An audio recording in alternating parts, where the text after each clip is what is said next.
नमस्कार साथियों, स्वागत है आज आप सभी का हमारे दृढ़ संकल्प यूट्यूब चैनल के आज के इस नए वीडियो में। आज हम आप सभी लोगों को बताएंगे कि हम यूपीएससी आईएएस की तैयारी कैसे और कब करें, क्योंकि सभी स्टूडेंट के जो भी यूपीएससी की तैयारी करने जाता है उसके मन में ये प्रश्न उठता रहता है कि हम यूपीएससी की तैयारी कब करें। और दूसरा प्रश्न ये उठता है कि हम यूपीएससी की तैयारी कैसे करें, क्या स्टडी प्लान होना चाहिए और इसके बाद में हम कौन सा ऑप्शनल सब्जेक्ट चुनें जिससे कि हमें फायदा रहे और हम उसको अच्छे से कवर कर सकें।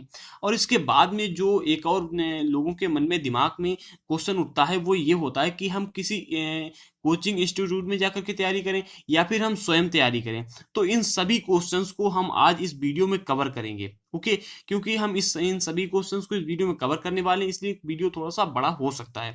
अब आइए देखते हैं, यहाँ पर इसके लिए हमने कुछ पॉइंटों को लिया हुआ है। यहाँ पर सबसे पहला पॉइंट आता है एजुकेशनल बैकग्राउंड का, अर्थात आप किस एजुकेशनल बैकग्राउंड से आते हैं, आपका जिस माध्यम से आपने पढ़ाई की वो क्या है। आपने आर्ट साइड से पढ़ाई की है या फिर आपने साइंस साइड अर्थात साइंस या फिर कॉमर्स के माध्यम से आपने पढ़ाई की है। अगर आपने आर्ट साइड से पढ़ाई की है तो आपको हिस्ट्री, ज्योग्राफी, इकोनॉमी ईटीसी के बारे में थोड़ा बहुत तो ज्ञान होगा ही होगा, क्योंकि आपने आर्ट साइड से पढ़ाई की है तो आर्ट साइड में ये सारे सब्जेक्ट आपको मिलते हैं, तो इनके बारे में थोड़ा सा ज्ञान तो आपको होगा ही। और इसके बाद में अगर आपने साइंस साइड से अर्थात या फिर साइंस या फिर कॉमर्स से आपने तैयारी की है तो ये सब्जेक्ट आपको ज़्यादा पढ़ने को नहीं मिल पाते हैं। ठीक है, तो आपको क्या करना है, अगर आपने आर्ट साइड से प्रिपरेशन की है तो आर्ट साइड से ग्रेजुएशन किया या फिर आर्ट साइड से आपने पढ़ाई की है तो आपको इसमें थोड़ी सी मदद मिल जाती है। अब इसके बाद में जो दूसरा बात ये आती है रिक्वायरमेंट की, कि यूपीएससी के लिए रिक्वायरमेंट क्या है। यूपीएससी आपकी 21 साल की उम्र मांगता है और इसके साथ ही आपका ग्रेजुएशन मांगता है कि आपने ग्रेजुएशन किया हुआ हो। ठीक है, अब यूपीएससी करता क्या है, यूपीएससी तो सिर्फ और सिर्फ आपको अधिकारी बनाने का काम करता है। ठीक है, लेकिन आपको क्या करना होता है कि आपको अधिकारी बनकर के दिखाना होता है, आपको ये रिएक्ट करके दिखाना होता है कि हाँ मैं एक अधिकारी बनने के लायक हूँ। ठीक है, आपको ये परीक्षा पास करनी होती है। इसके लिए आपको जो है तो सबसे पहले चुनाव होना चाहिए कि आप किस एज में तैयारी कर रहे हैं। ठीक है, इसके लिए आपको सबसे पहले जो चुनाव करना है वो ये करना है कि आप किस एज में तैयारी कर रहे हैं। तो एज की अगर बात की जाए तो अगर आप 11th या फिर 12th में हैं, ठीक है, तो अगर आप 11th एंड 12th में हैं, और काफ़ी सारे स्टूडेंट मेरे पास आते हैं और क्वेश्चन करते हैं कि सर मैं 11th में हूँ, सर मैं 12th में हूँ, क्या यूपीएससी की तैयारी अभी से स्टार्ट कर दूँ। तो मैं उन सभी को बताना चाहता हूँ कि अगर आप 11th या फिर 12th में, तो आप सबसे पहले अपने 12th को पास आउट कीजिएगा। और बीच बीच में अगर आप कुछ करना चाहते हैं, तो आप अगर यूपीएससी की तैयारी करने का मूड बना ही चुके हैं, तो आप एक काम करिएगा कि जो भी आप काम करते हैं, जो भी आप पढ़ते हैं, उनको रट्टा मारने की जगह पर समझने की कोशिश किया करें। क्योंकि अगर यूपीएससी को आपको करना है तो यूपीएससी में रट्टा मारने से काम बिल्कुल भी नहीं चलता है। यूपीएससी में आपको हर चीज को समझना ही पड़ेगा। ओके, तो क्योंकि यूपीएससी का सिलेबस जो है बहुत ही लॉन्ग है और इतने लंबे सिलेबस को याद नहीं किया जा सकता, इसीलिए आपको हर चीज को समझना होगा। और यूपीएससी एक समझदार व्यक्ति को ही चुनाव करता है, इसके लिए आपको हर चीज को स्टार्टिंग से ही, अगर आप 11th या फिर 12th में है तो आपको हर सब्जेक्ट के हर क्वेश्चन को समझना होगा। इसके बाद में अपनी आपको सोच को भी उसी तरीके से बनाना है जिस तरीके से एक अधिकारी की सोच होती है। ओके, ये रही दो बातें। और तीसरी बात ये आती है कि आपको अगर यूपीएससी की तैयारी करनी ही है तो आप एक काम कर सकते हैं कि डेली शाम को 8:30 से 9 बजे रेडियो पर न्यूज आती है, आप उसको सुना करें। क्योंकि क्या है कि आप जब स्टार्टिंग से ही न्यूज को सुनते हुए चलेंगे तो आपका माइंड जो है उसी तरह से रिएक्ट करने लगेगा। एक आईएएस ऑफिसर के जैसे आप बनने की कोशिश करते चले जाएंगे तो वैसे ही आपका दिमाग रिएक्ट करने लगेगा। स्टार्टिंग में जब आप इस न्यूज को सुनेंगे तो आपको ये न्यूज ज़्यादा अच्छी नहीं लगेगी, लेकिन जब आप धीरे धीरे सुनते चले जाएंगे तो आपके ये दिमाग इसको जो तो सुनने के लिए तैयार हो जाएगा और अच्छे से सुनने लगेगा और आपको फिर इसमें इंटरेस्ट भी आने लगेगा। तो ये बात होगी 11th 12th की। इसके बाद आप जब ग्रेजुएशन कर रहे हैं तो आपको क्या करना है, अगर आप ग्रेजुएशन कर रहे हैं तो आपको ये जो 11th एंड 12th वाली बातें हमने आपको बताई हैं, इन बातों को भी फॉलो करना है। और साथ ही साथ अगर आप ग्रेजुएशन कर रहे हैं तो आप इसके साथ में अपनी अपनी एक बेसिक लेवल से अर्थात जो बेसिक लेवल होता है वहां से आप तैयारी कर सकते हैं। जो लोग आर्ट साइड से हैं उनकी तैयारी तो होती ही जाती है, क्योंकि वो उनको तो हिस्ट्री, ज्योग्राफी, पॉलिटी और इसके बाद में जो साइंस है, इकोनॉमी है, ये सारी चीज़ें पढ़नी ही होती हैं। लेकिन अगर आप साइंस साइड से या फिर कॉमर्स साइड से, तो आपको 1 घंटे, 2 घंटे, 3 घंटे, 1 घंटे से 2 घंटे आप इसके यूपीएससी के लिए आप थोड़ा सा समय दे सकते हैं। आप अच्छी चीज़ों की समझ बना सकते हैं। ठीक है, अब इसके बाद में आती है आफ्टर ग्रेजुएशन। ठीक है, ये तो बात हो गई ग्रेजुएशन, और ग्रेजुएशन के बाद पोस्ट ग्रेजुएशन वालों के लिए कि आप 1 घंटे, 2 घंटे इसमें तैयारी कर सकते हैं। तो सबसे पहले आप अपने ग्रेजुएशन की ओर देखिएगा। इसके बाद में आप जरूर जरूर 1 घंटे से 2 घंटे समय निकाल करके इसको भी दीजिएगा। ठीक है, इसके बाद में आपको क्या करना है, जब आप 1 घंटे, 2 घंटे इसमें समय निकाल करके देंगे, तो इसके बाद में आपको करना क्या है। अगर आप ग्रेजुएशन पास कर चुके हैं तो आपको क्या करना है, इसके बाद में आपको ग्रेजुएशन के पास करने वालों को करना है कि जो मैंने अभी आपको ये बातें बताई हैं, 11th-12th वालों को और ग्रेजुएशन वालों को, इन बातों को भी फॉलो करना है। इसके साथ ही साथ आपको सबसे पहले सिलेबस की समझ बनानी है। आपको ये देखना है कि यूपीएससी का सिलेबस क्या है, कितना सिलेबस है। सिलेबस पर मैंने अभी आपको 2 वीडियो बना करके अपने चैनल पर अपलोड कर दिया। अगर आपने उन वीडियोस को नहीं देखा है तो जरूर देखिएगा। मैंने पूरा सिलेबस 2 वीडियो में कवर किया। प्रीलिम्स का अलग बताया है और जो मेंस का उसके सिलेबस को अलग बताया हुआ है। ओके, तो आप यहाँ इन दोनों वीडियोस को देख सकते हैं। दोनों वीडियो के लिंक आपको डिस्क्रिप्शन बॉक्स में मिल जाएंगे। आप अगर ग्रेजुएशन कर चुके हैं तो आप सबसे पहले आप यूपीएससी के सिलेबस को अच्छे से समझिएगा, सिलेबस को पूरा रट लीजिएगा। ओके, अगर आपको सिलेबस पूरा रटा होगा तो क्या होगा, जैसे कि आपको पूरा सिलेबस रटा हुआ है तो आप किसी भी क्षेत्र में पढ़ाई कर रहे हो, जैसे आप न्यूज़पेपर पढ़ रहे हैं, ओके, और उसमें कुछ इकोनॉमी से रिलेटेड कुछ क्वेश्चंस आए हैं, कुछ कोई भी घटना हुई है, तो आपका दिमाग उसको एनालिसिस करके पकड़ लेगा कि हाँ, ये हमारे यूपीएससी के लिए बहुत ही इंपॉर्टेंट क्वेश्चन है और इसको हमें याद करना चाहिए, इसको हमें समझना चाहिए, पढ़ना चाहिए। तो ये सिलेबस की बात होगी। अब इसके बाद में, ये तो बात होगी सिलेबस की, इसके बाद में आपको क्या करना है। अगर आपको सिलेबस भी समझ में आ गया, फिर आपको ऑप्शनल सब्जेक्ट चुनना है। अब ऑप्शनल सब्जेक्ट कैसे चुनना है, ये बहुत ही बड़ा मुद्दा रहता है। हर एक स्टूडेंट की एक प्रॉब्लम रहती है कि वो ऑप्शनल सब्जेक्ट कैसे चुने।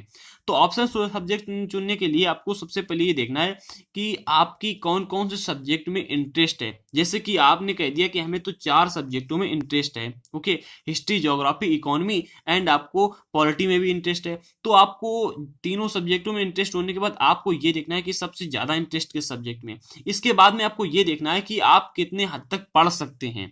जैसे कि आपने हिस्ट्री का सिलेबस ले लिया या फिर इकोनॉमी का सिलेबस ले लिया, तो आप सभी के सिलेबस को पहले देखें कि किसका सिलेबस कितना लेंथी है। इसके बाद में आप ये देखें, ये ना देखें कि सिलेबस किसका कितना लेंथी है, ये देखें इसके बाद में कि आप किस सिलेबस को कितने अच्छे से पढ़ सकते हैं, किसमें आपका अधिक इंटरेस्ट जग रहा है। ठीक है, जिस सब्जेक्ट में आपका अधिक इंटरेस्ट हो उस सब्जेक्ट को आप अपना ऑप्शनल सब्जेक्ट बना लीजिएगा। जैसे कि अगर आपने हिस्ट्री को अपना ऑप्शनल सब्जेक्ट बनाया, तो आप ये देखिए कि हिस्ट्री में आपकी पक्की पकड़ होनी चाहिए। या फिर अगर आपका जो ग्रेजुएशन में सब्जेक्ट रहा हो, जो ग्रेजुएशन में आपका सब्जेक्ट रहा, उसे भी अपना ऑप्शनल सब्जेक्ट बना सकते हैं। ये आप लोग कोशिश कीजिए कि जो ग्रेजुएशन में सब्जेक्ट रहा हो और आपकी जिस सब्जेक्ट में अच्छी पकड़ हो और आपको उस सब्जेक्ट के बारे में अधिकतर नॉलेज पहले से ही हो, उस सब्जेक्ट को अपना ऑप्शनल सब्जेक्ट बनाएं। इसके बाद में बात आती है आपकी फैमिली बैकग्राउंड की। देखिएगा, यहां से सब कुछ क्लियर होता है। Family background is the most important topic. देखिए, अगर आपका फैमिली बैकग्राउंड कहता है कि आप किसी बड़े इंस्टीट्यूट में जाकर के वहां से आप तैयारी कर सकें दृष्टि जैसे, तो आप वहां पर जाइएगा और तैयारी कीजिएगा।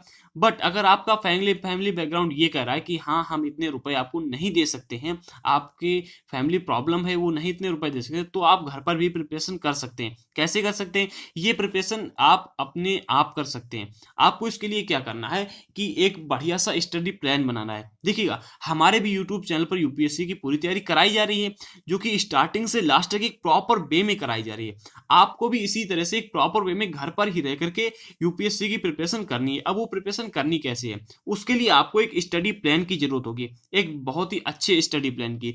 अब स्टडी प्लान को कैसे बनाना है, ये देखिए, जब आपने पूरे यूपीएससी के सिलेबस को समझ लिया, क्योंकि अब आपको पूरी यूपीएससी की सिलेबस की समझ हो गई, इसके बाद में आपने अपने ऑप्शनल सब्जेक्ट को भी चुन लिया, फिर आपको एक बहुत ही अच्छा सा स्टडी प्लान बनाना है। अब स्टडी प्लान को बनाना कैसे है, ये एक बहुत ही बड़ा मुद्दा रहता है हर स्टूडेंट के साथ में। ठीक है, ये बहुत ही प्रॉब्लम आती है कि हम अपना एक बेटर स्टडी प्लान कैसे बनाएं। अब देखिएगा, इसके लिए आपको सबसे पहले एनसीईआरटी को क्लास 6 से लेकर के 12 तक की सारी एनसीईआरटी को बहुत ही अच्छे से रीड करना है। देखिएगा, जो एनसीईआरटी है इससे क्या होता है कि हमारा जो भी बेसिक होता है, और काफी सारी अच्छी समझ हमें हो जाती है। लेकिन जो आर्ट साइड वाले उनके लिए मैं रिकमेंड करूंगा कि वो 9 से लेकर के 12 तक की सभी एनसीईआरटी को पढ़ लें। इसके बाद में जो साइंस साइड वाले आते हैं वो लोग क्या करें कि वो लोग जो एनसीईआरटी है, एनसीईआरटी को क्लास 6 से लेकर के 12 तक की सभी एनसीईआरटी को बहुत ही अच्छे से पढ़ें। इनके नोट्स बनाने की अधिक आवश्यकता नहीं है, लेकिन अगर आप नोट्स बना सकते हैं तो बनाइएगा। ओके, नोट्स बना सकते हैं तो बनाइएगा, और हर एक बात को, हर एक क्वेश्चन को समझने का प्रयास करें। ओके, हर एक क्वेश्चन को समझने का प्रयास करें, रटने की कोशिश ना करें, समझने का प्रयास करें, क्योंकि यूपीएससी में समझना ही चलता है। ओके, तो अब आपको जब एनसीईआरटी को पूरा रीड कर लेंगे, इसके बाद में आपको एक और स्टडी प्लान बनाना है। सबसे पहले आपको एक स्टडी प्लान बनाना है एनसीईआरटी का, कि आप हाँ 6 महीने में या फिर 3 महीने में या फिर जो तो 9 महीने में, 8 महीने में, कितने महीने में आप एनसीईआरटी को खत्म कर देंगे। देखिए, जो क्लास 6 7th की एनसीईआरटी है, इसको आप एक बुक को, एक सब्जेक्ट की एक बुक को आप 2 से 3 दिन में कंप्लीट कवर कर सकते हैं। लेकिन हमारे चैनल पर जो प्रिपरेशन कराई जाए उसके अनुसार हम डेली 1 से 2 चैप्टर दे रहे हैं। अभी क्या हो रहा है कि हमारे चैनल पर इतना अधिक फोकस नहीं है लोगों का, इसीलिए हम 1 से 2 चैप्टर ला रहे हैं। जैसे जैसे आप लोग अधिक वीडियो देखने लगोगे, और जैसे जैसे आप लोग यूपीएससी की प्रिपरेशन के लिए अधिक से अधिक जो तो तैयार हो जाओगे, अधिक से अधिक वीडियो देखे जाएंगे। जैसे जैसे आप लोगों के हम देखेंगे कि आप लोग अच्छे से वीडियो देख रहे हैं, अच्छे से प्रिपरेशन करने लगे हैं, उसी अनुसार हम आप लोगों को अधिक से अधिक वीडियो प्रोवाइड कराएंगे, अधिक से अधिक स्टडी मटेरियल देंगे।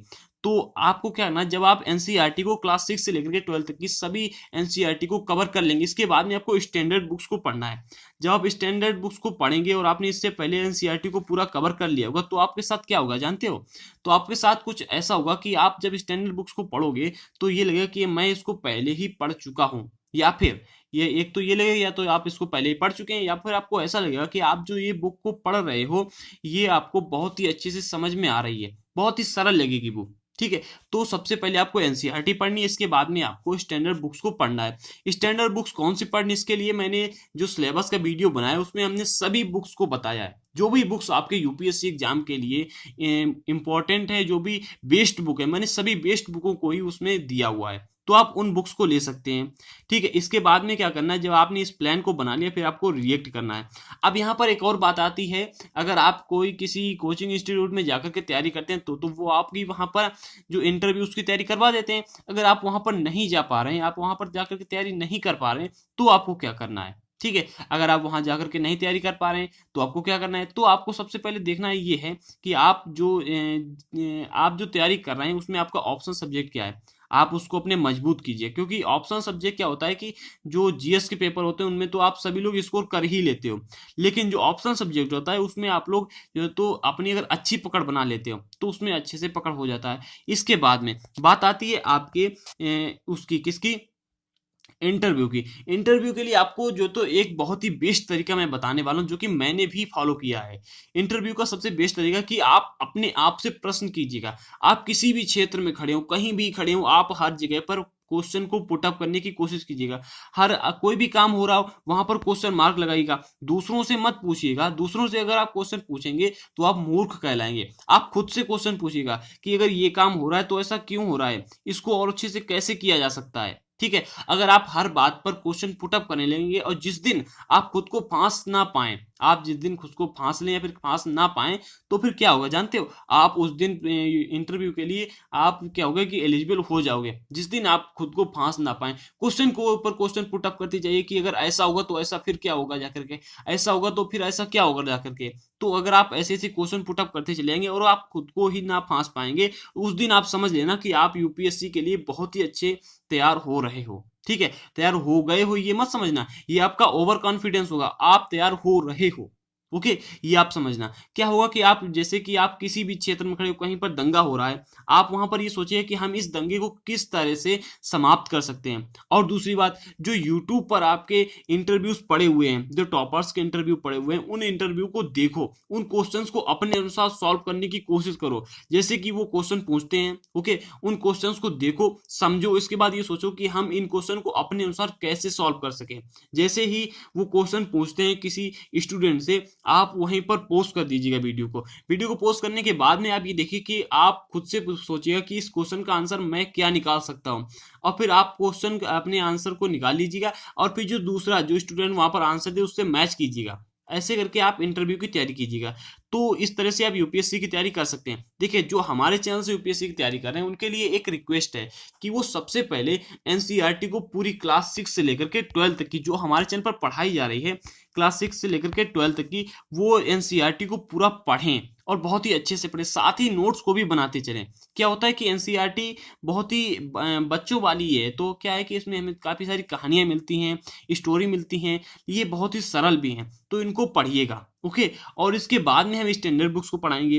तो अगर आप हमारे चैनल से तैयारी कर रहे हैं तो हमने क्लास 6 की एनसीईआरटी को कंप्लीट पढ़ा दिया है और क्लास 7 की एनसीईआरटी को पढ़ाया जा रहा है। इसके बाद में क्लास 8 को पढ़ाया जाएगा, क्लास 9 को पढ़ाया जाएगा। अब ये वीडियो जो ये तो पढ़ा रहेगा लंबे समय तक। कुछ स्टूडेंट ऐसे हैं जो अभी देख रहे हैं इस वीडियो को, और कुछ स्टूडेंट ऐसे भी आएंगे जो हमारे चैनल पर तब इस वीडियो को देखेंगे जब हम इस एनसीईआरटी को कंप्लीट करा चुके होंगे। तो उनके लिए ये बात है कि जब हम इस एनसीईआरटी को पूरा कवर कराएं, तो आपको अगर हमारे चैनल पर आते हैं और हमारे चैनल पर तैयारी करते हैं तो आपको सबसे पहले एनसीईआरटी को पूरा कवर करना है, क्लास 6 से लेकर के 12 तक की। इसके बाद में आप स्टैंडर्ड बुक्स को पढ़िएगा। ओके, तो ये रहा हमारा कुछ यूपीएससी की तैयारी करने का एक छोटा सा वीडियो कि आप कब और कैसे तैयारी करें, कब करनी तैयारी। तो अगर आप 11th-12th में, तो आप यूपीएससी की तैयारी करने के बारे में मत सोचिएगा, नोट्स मत बनाइएगा। आप क्या करिएगा कि आप यूपीएससी की तरह ही रिएक्ट करिएगा। आप हर चीज़ को समझने की कोशिश करिएगा, आप हर चीज़ को जो है तो याद करने की कोशिश ना करें। इसके बाद में अगर आप ग्रेजुएशन में, तो भी आप हर चीज़ को समझने की कोशिश करें, नोट्स ना बनाएं तभी भी। अगर आप ग्रेजुएशन के बाद में नोट्स बनाते हैं तो आप जो नोट्स बनाएंगे उसका जो तरीका होगा, ठीक है, जो नोट्स बनेंगे आप देखें कि वो हर इंसान से बेटर बन रहे हैं नोट्स। तो आज की इस वीडियो में इतना ही था। मिलते हैं अगले वीडियो के साथ, तब तक के लिए जय हिंद दोस्तों। और हाँ, एक बात और कि इस वीडियो को शेयर जरूर कर दें, जिससे कि जो लोग यूपीएससी की तैयारी कर रहे हैं उन तक ये वीडियो पहुंच सके। ओके, हर इंसान को इस वीडियो की जरूरत है, हर एक व्यक्ति को जो भी यूपीएससी की तैयारी कर रहा है। तो अगर आप ये वीडियो शेयर कर किसी एक की भी मदद कर सकते हैं ना, अगर आप किसी एक की भी मदद करेंगे तो मेरी बात ये मान लीजिएगा कि आपकी जो तो हर तरफ से मदद होगी। ये बात मान लीजिए, आपका एक शेयर कई लोगों तक इस वीडियो को पहुंचा सकता है। तो प्लीज इस वीडियो को शेयर जरूर कीजिएगा और जैसा मैंने बताया उसी अनुसार अपनी प्रिपरेशन को करिएगा। ओके, तो मिलते हैं अगले वीडियोस के साथ, तब तक के लिए जय हिंद दोस्तों।